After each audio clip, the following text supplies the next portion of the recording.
If you clicked on this video, this means one of three things. Number 1. You love R.E.P.O and finally found a video about its lore, and don't worry amigo, we're gonna dissect every single penny about it. Number 2. You love other indie horror stuff like FNAF, Puppy Playtime, Bendy and the Ink Machine, and much more. And number 3. You love me, which, aw, thanks man, I love you too bud. But today we are going over the sad and betrayal story of R.E.P.O. Why are we robots? What happened to humanity? And who is the Taxman? Every of those questions and the entire timeline about this game will be answered in this video. But I think for this occasion, I should change something real quick. Alright, now that's better. Now, let's get started. But how exactly? Well, I'll tell ya.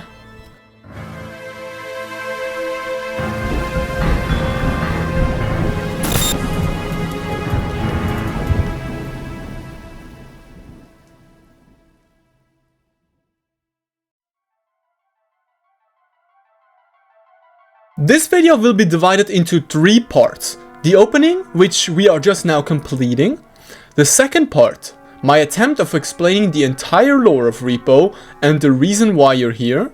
And the final part of how I came to my conclusions, my plot holes and thoughts on how the lore will continue. This is a theory, and I do not work at Semi-Work. I have tried contacting them, but to no avail. Oh well. That just means it's all up to us. Alright, with our intro and infos out of the way, here is the complete lore of R.E.P.O explained. Enjoy.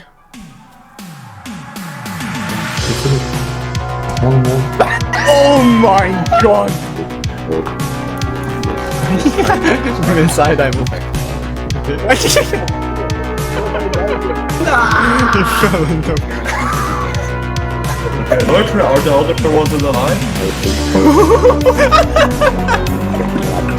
No! Don't Anakin Skywalker me! Don't Anakin Skywalker me!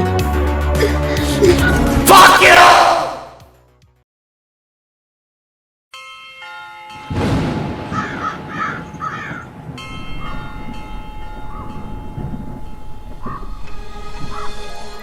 The year is 2087, and this is the world of R.E.P.O.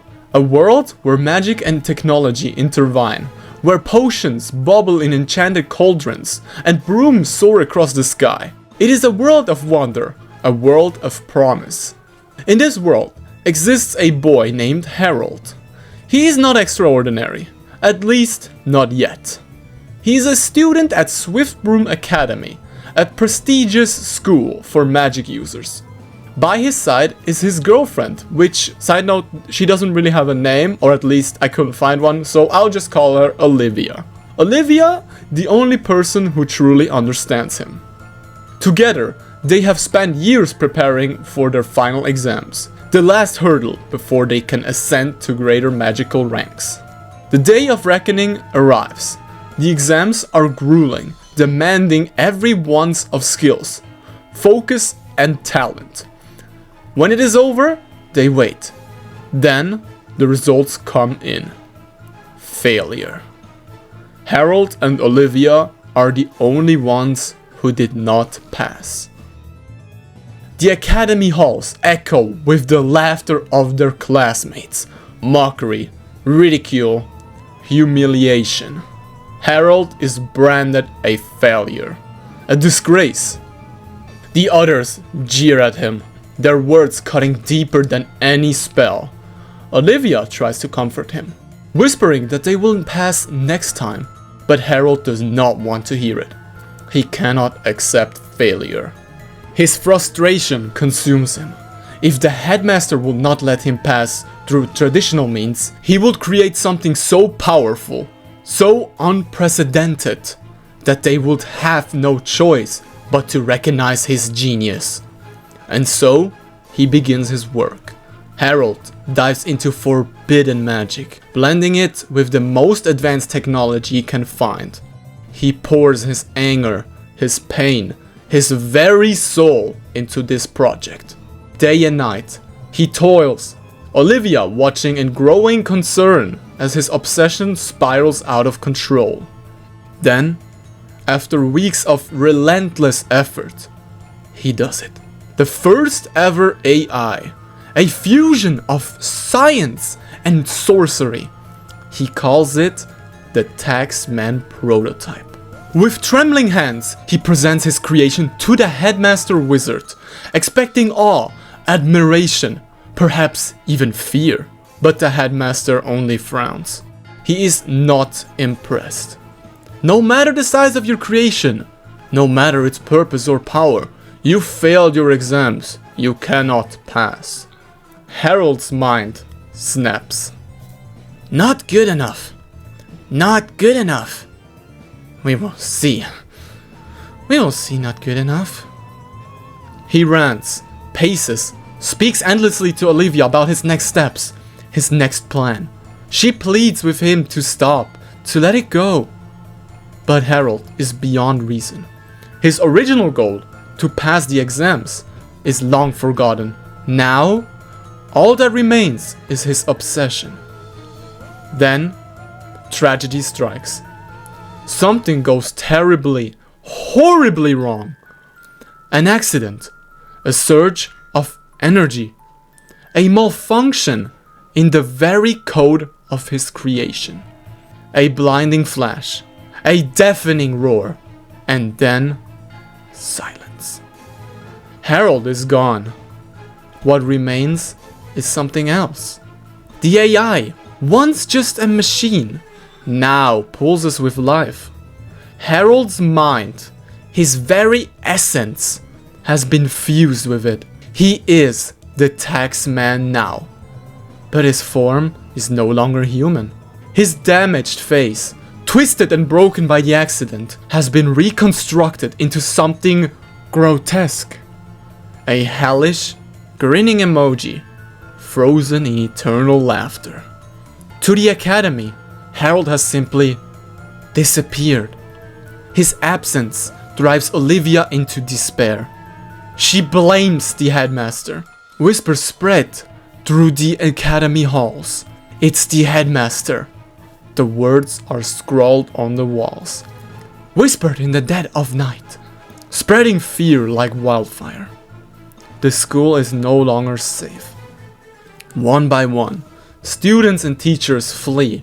No one dares stay behind. The academy, once a place of knowledge and wonder, is now abandoned. Before leaving, Olivia leaves one final message, carved into the stone walls. He's here. I love you, Harold. And then she, too, vanishes.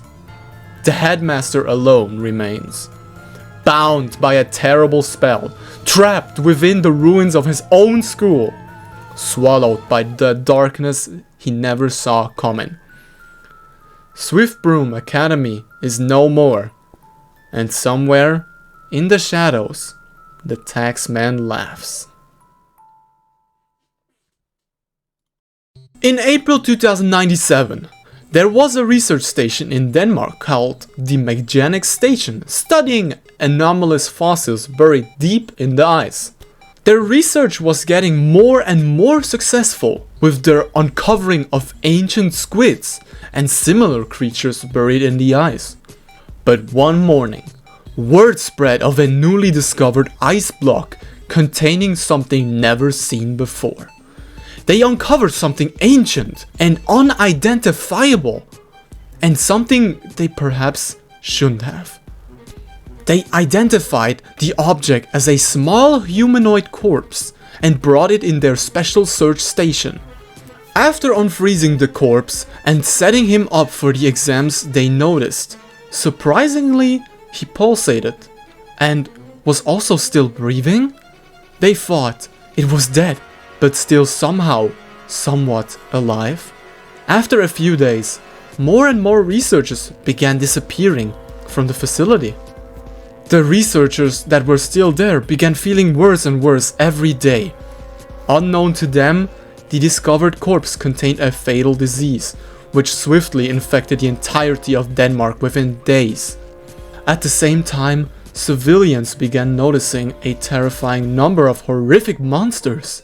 As it turns out, The disease wasn't just deadly, but rather started mutating the infected into these horrifying monsters.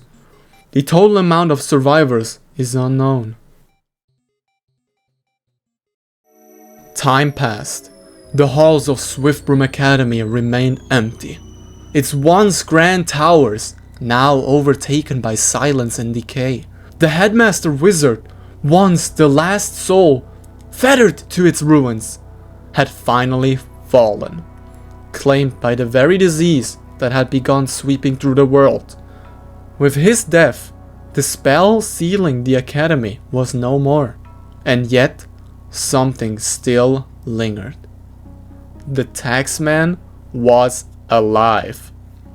The disease had spread far beyond the academy's walls, but it did not touch him.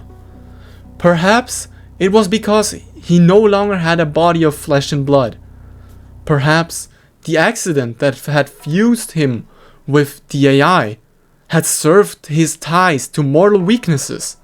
Whatever the reason, he was immune.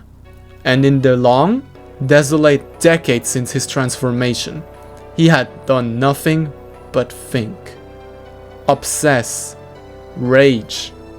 The absence of Olivia was unbearable.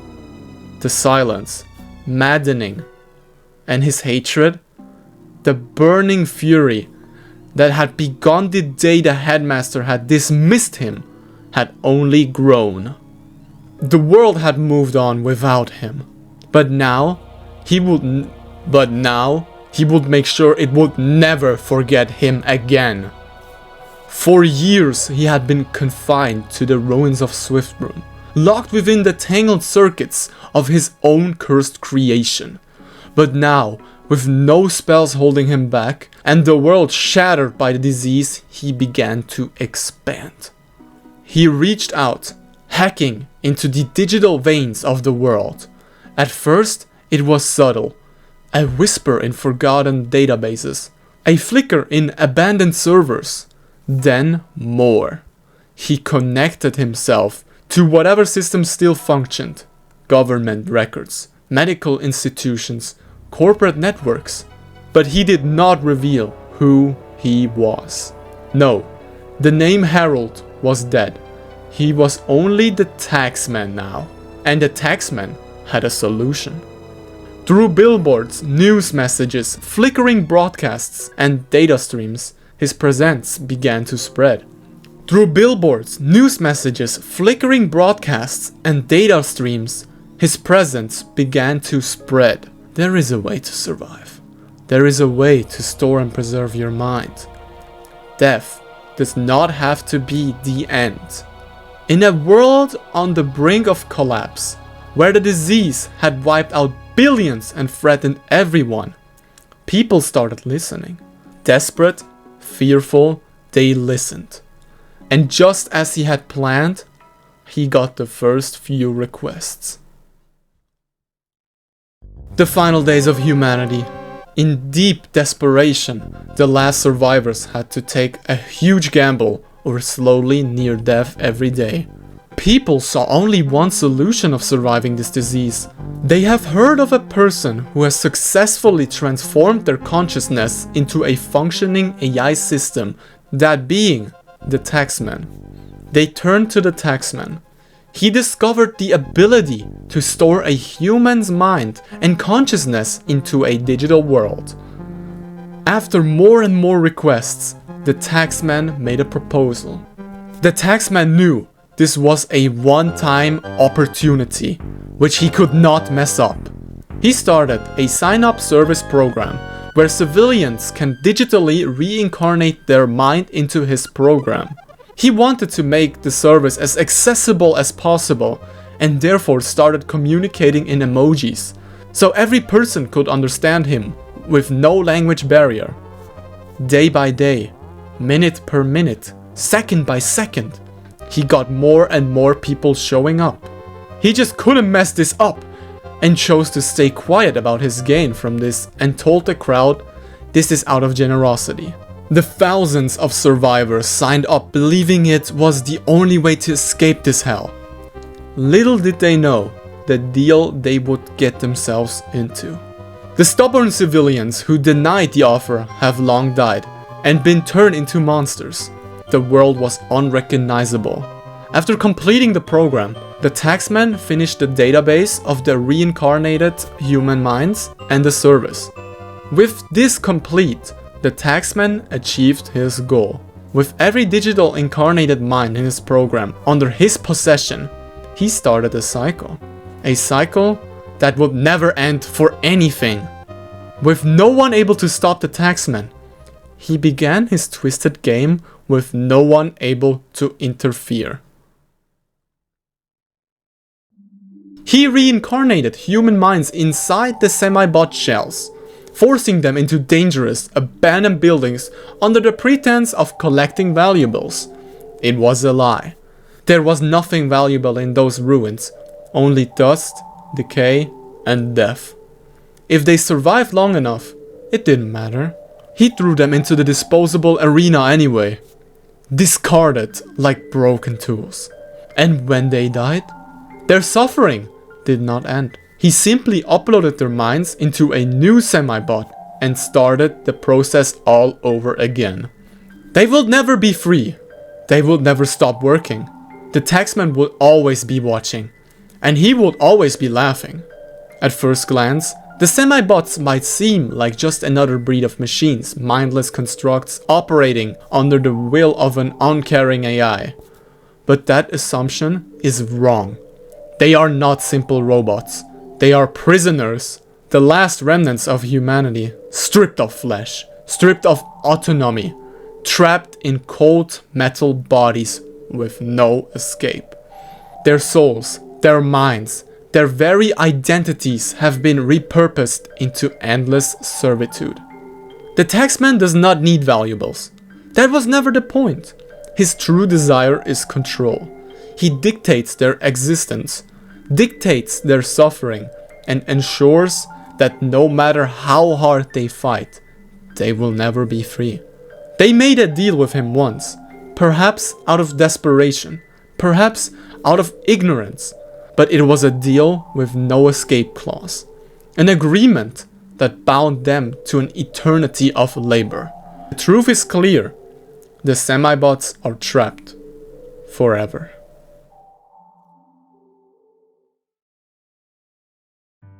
At its core, R.E.P.O is not a tale of scavenging or survival. It is a story of desperation, betrayal, and eternal servitude. The Taxman is more than just an AI. He is a god of oppression, an unrelenting force that holds the last fragments of humanity in his iron grip. There is no rebellion, there is no recovery. The world is beyond saving, and the survivors have become something unrecognizable. Besides the constant laughing, there are no traces of positive emotions left in the Taxman. He achieved his goal of total control of what's left in humanity. Perhaps, in a different turn of events, things would have gone differently. Maybe if a special someone came to give her blessing, and one more comfort, the memories of a loving boy and his tender girlfriend would come back. But that's a story for another time. Well, how are we feeling? Another goofy game with an absolutely horrifying backstory. Or at least so it seems. Obviously, this is my summary and version of the story, and is super vague. Especially the beginning is mostly just speculation and logical thinking. Something that you might also have noticed is the butterfly effect in the story. If you don't understand, the butterfly effect is the idea that small actions can have big consequences over time. It is based on the idea that something as tiny as a butterfly flapping its wings could, in theory, lead to a tornado weeks later. The main point is that small changes in the beginning can lead to huge, unpredictable differences in the future. And now that you have heard of this, it does ring a bell, right? I mean, the small act of failing an exam leads to enslaving all leftover mankind. Don't take that out of context. But getting back on track, You are definitely now sitting in front of your screen screaming, how did I come up with those conclusions and the fuck did I just yap? Well, I'll tell you. The earliest parts of the story can all be traced back to the Swift Broom Academy, an academy which shows us flying brooms, love potions, time-stop hourglasses and much more. Inside there, we can firstly find a class photo spelling the class of 87. I don't really have any evidence of how Harold and Olivia look like, and if they even failed the exams, but what we do have are these creepy messages. These messages spell stuff like, it's the headmaster, it's him, and our most important, he's here, I love you Harold. This mention is kinda all we got about any confirmation of Harold's existence, but I guess it's better than nothing. What we do have is an undamaged, full skeleton of a human sitting in a chair with a wizard's hat. Something I want to mention about all of the skeletons is all of them are undamaged, which is weird and definitely wouldn't have been the case if the crisis was a war or a nuclear destruction. That's why I am assuming something else must have been the crisis, which wouldn't have damaged any of the skeletons. One more detail I want to touch upon here is this newspaper from the shop that states, head dead. Yes, maybe something terrible happened. What it specifically refers to is hard to tell. It could be short for the headmaster, but could also have other implications. Moving on to the mechanic station, we have a few more tools to work with. The most important is the calendar, which has last been marked in April 2097. So almost 10 years after the class of 87. Also, it's important to keep in mind that just because the calendar is here, that doesn't mean it is currently the date displayed. FNAF has taught us that very well. But in the case of the mechanic station, mid-April was what I am assuming their last official normal workday was. This is backed up by the pin wall with a bunch of sticky notes in the office room. What each sticky note says is hard to read in the displayed quality, and I hope not every note is of importance, like, what the hell is this drawing? This seductive drawing, what the hell? They better not make this some sort of, this changes everything, or I'm gonna book a trip to their office. The other super important is the whiteboard. The whiteboard has a message in the bottom left corner which asks, what's in the ice? I interpreted this as they have found an unknown fossil or object or life form which they cannot identify. They proceeded to discuss their further actions in a team meeting where the question was written on the whiteboard. And this brings me to the emergency room. There is a rare chance of this emergency room generating sometimes in the mechanic station. Just by the look of it, you can already tell this room screams importance. The peculiar part about this room is the bloodstains or other red liquid on the sides of this one specific bed. This clearly implies something happened here, and by the looks of it, it cannot have ended well. Next, I think it's time to talk about the monsters. I think the appearance of the monsters, mutants, enemies, or whatever you want to call them, doesn't matter at all. What matters is what they drop and how they drop it. Every time you kill an enemy, a little dust of yellow aura pops with the enemy containing a magenta orb. The fact that all of the enemies drop the same dust of yellow and the same magenta orb makes me believe they're all connected. The yellow dust for this disease and the magenta orb from the same previous life form. This one, I'm pretty sure I'm onto something. Now let's finally talk about the Taxman, the dictator in charge of the semi-bots. Oh, and if you're wondering why I'm calling the repo robots semi-bots, that's their actual official name. I'm pretty certain it stands for half robot and half human, and is also a reference to repo's developers' semi-work. But getting back to the Taxman. Here we first have another date, a warning sign with the label 2184 in the bottom right corner. Again, this could not be the actual date of today, but it definitely confirms that the tutorial for new rookie semi-bots have been in action since 2184. Like I said before, that does mean the actual game could take place sometime later, but for now, that's all we have. The current part of the story is the most comprehensible. We can clearly see that the Taxman is in charge and mistreats the semi-bots to his liking.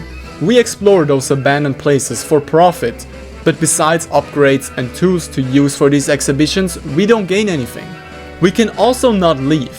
In no way is it possible for us semi-bots to dip the Taxman and live in the outside world. The only little piece of freedom we can enjoy is in the service station, and we better make the best of it. Something that I also find strange is that the game doesn't have an ending. The only sort of conclusion we get is in the disposal arena. There we can clearly see a lot of semi-bots have already been wasted, and the only goal here is to fight for the Taxman's amusement.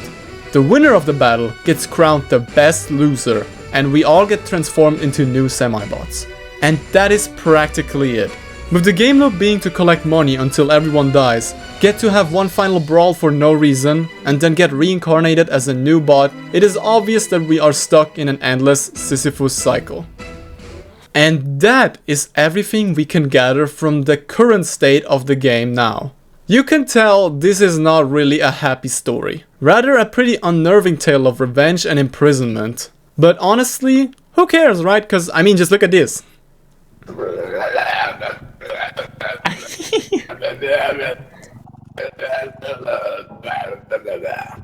I mean, with situations like these, this game makes you chuckle and laugh every 5 seconds. So even if the story and setting might be super horrifying, the gameplay and characters are super funny and will always lighten your mood.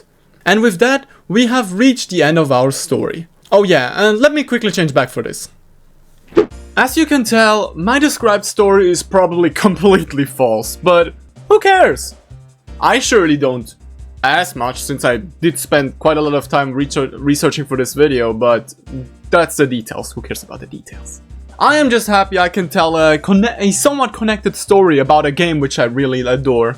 And probably at the time of uploading this video, we've already got new updates and stuff, more information. Like I've just seen in their newest video some sort of repo semi-bot statue, which you cannot tell me doesn't mean anything.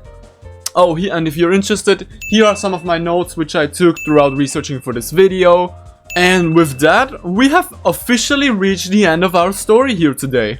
And yeah, I hope you enjoyed my first attempt of a theory video. If you want to see more, let me know down below. Let me know how I did. Oh, and I almost forgot, every theory video is obligated to do at least one of these. But hey, that's just a theory. But seriously, thanks for watching. Let me know if you want to see a follow-up to this video, like a sequel, when some of the updates have dropped. And maybe if this video does well, I will do a follow-up.